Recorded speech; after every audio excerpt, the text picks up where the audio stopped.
Hi hello welcome to our YouTube channel Pourni Krishna creations. How are you all? ఈ వీడియోలో salt omelette ఎలా వేసుకోవాలో చూద్దాం. వేడి వేడి అన్నం పక్కన ఆమ్లెట్, ఆ పక్కన వెల్లుల్లి కారం వేసుకొని తింటే ఉంటుంది. మీకు తెలియందేముంది, చాలా టేస్టీగా ఉంటుంది. ఎగ్స్ బీట్ చేసుకోవడానికి ఇలాంటి గ్లాస్ అయితే ఈజీగా బీట్ చేసుకోవచ్చు. ఇప్పుడు కొద్దిగా ధనియా పౌడర్, పసుపు, రుచికి సరిపడా సాల్ట్, కొద్దిగా లవంగాల పొడి తీసుకొని అన్నీ వేసిన తర్వాత ఇక్కడ నేను 2 ఎగ్స్ బీట్ చేసుకుంటున్నాను.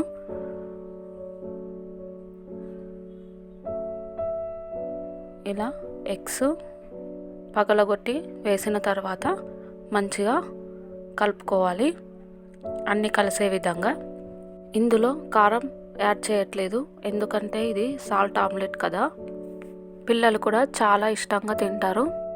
ఎంత మంచిగా బీట్ చేసుకుంటే అంత మంచిగా ఫ్లఫీగా వస్తుంది ఆమ్లెట్. తర్వాత స్టవ్ వెలిగించి స్టవ్ పైన ఒక బౌల్ పెట్టుకొని అందులో ఆమ్లెట్కి సరిపడా ఆయిల్ వేసి, ఆయిల్ మంచిగా వేడి కాగానే బీట్ చేసి పెట్టుకున్న ఎగ్ మిశ్రమాన్ని వీడియోలో చూపించిన విధంగా వేసేయాలి. ఆమ్లెట్కి కొద్దిగా ఆయిల్ ఎక్కువగానే పడుతుంది కాబట్టి చూసి వేసుకోండి. తక్కువ వేసారనుకోండి ఆమ్లెట్ అనేది టేస్ట్ బాగుండదు, అలాగే మంచిగా ఉడకదు. అంతే, ఇలా ఒక సైడు మంచిగా ఉడికిన తర్వాత మరో సైడు నెమ్మదిగా టర్న్ చేసుకొని మరికొద్దిసేపు ఉంచుకోవాలి.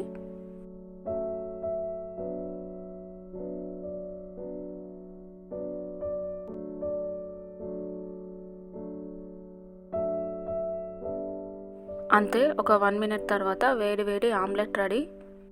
ఆమ్లెట్ అంటే ఎవరికి ఇష్టం ఉండదు చెప్పండి? పిల్లలు పెద్దలు ఎంతో ఇష్టంగా తింటారు. ఈ సాల్ట్ ఆమ్లెట్ని అన్నంలో కాకుండా నేరుగా అలానే తినేయచ్చు. మనం మాత్రం ఇలా వేడి వేడి అన్నం పెట్టుకొని పక్కన ఆమ్లెట్ పెట్టుకొని వెల్లుల్లి కారం వేసుకొని తింటే టేస్ట్ అదుర్స్. ఈ వీడియో కనుక మీకు నచ్చితే తప్పకుండా like, share, subscribe and comment చేయడం మాత్రం మర్చిపోకండి.